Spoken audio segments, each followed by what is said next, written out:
Okay, let's look at this power series. We want the power series for 1 over 1 minus x squared centered at the origin. And here we need to recognize, the key to answering this question is to recognize that the derivative of 1 over 1 minus x, the derivative is equal to, what is it equal to? So this is the same thing as 1 minus x to the negative 1.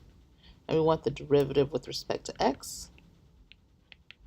So that will be negative 1 minus x to the negative 2, and then multiplied by negative 1 from the inside, so it'll be plus. Okay?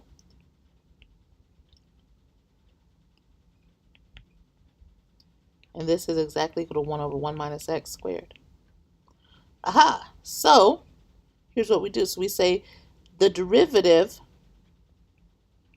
of 1 over 1 minus x is going to be the derivative of x to the n starts at 0.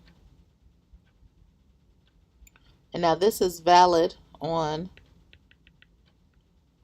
negative 1 to 1. So we got our geometric series. And now we can differentiate term by term. So this is the same as starting from 0 to infinity. We want the derivative of x to the n. Okay. And now what's the derivative of x to the n? Well, that's just going to be n x to the n minus 1. Okay. But now what's the point of starting at 0? Right? Because this means if n equals 0, we'll just have 0. If n equals 1,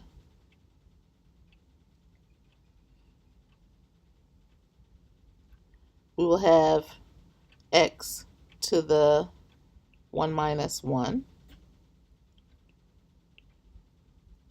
So let me be a little bit more clear here. Basically, what needs to happen is when we are computing the derivative, this derivative is going to equal n times x to the n minus 1. Let me go over here. So the derivative of x to the n is equal to n times x to the n minus 1 unless n equals 0. If n equals 0, then the derivative of x to the n is going to be 0 because x to the n is just going to be, this is going to be equal to 1, right? Because x to the 0 is going to be 1. So here, we don't need to write that n starts at 0 because if n is equal to 0, we are adding 0 for our derivative, so we may as well just start at n equals 1. And now that we're starting at n equals 1, we can rewrite this power series, so we can re-index it to start at 0 by subtracting, so n equals 0, and then we'll add on the inside here, so it'll be n plus 1 times x to the n plus 1 minus 1, and that will give us 0 to infinity, n plus 1 times x to the n. So we've got like two different yet equivalent ways to write this. So we can write the sum from 1 to infinity n x to the n minus 1.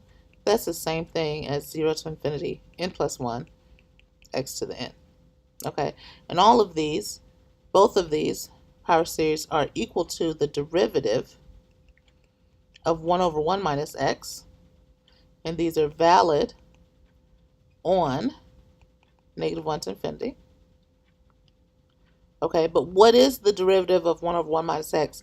It is 1 over squared. 1 over 1 minus x squared is equal to the sum from 1 to infinity n x to the n minus 1. Or you can also write it as 0 to infinity n plus 1 x to the n. And they're both valid on negative 1 to 1.